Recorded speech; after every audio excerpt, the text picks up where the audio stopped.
Ons is vandag by die 4de herkouersdag hier op Rodebloem, ons proefplaas. Ons was verbaas geweest om te sien hoeveel mense hier opgedaag het en nie net hoeveel mense nie, maar ook van hoe ver almal gekom het om deel te wees van hierdie dag. Nee, baie goeie dag dink ek. Ons opkoms was baie goed. Die sprekers was ook uitstekend geweest dink ek.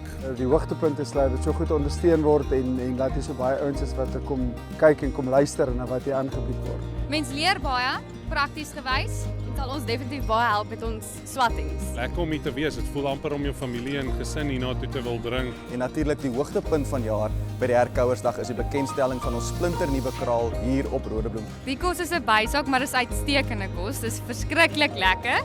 Vandag is regtig een van die mees suksesvolle boeredae wat ek in my lewenstyd by Landbou Media betrokke by was. As jy mis, dan kan jy groot uitmis. Boer hom nie ver hier vanaand nie, so ja, dis maar op die kalender nou. 2026 sal ek maar hier wees, ja, definitief. Ons sien julle definitief weer volgende jaar. Ons gaan definitief by 2026 wees. Volgende jaar verseker weer hierso. So is ons op die einde van ons 4de herkouersdag hier op Rodebloem. Ons hoop om julle volgende jaar te sien.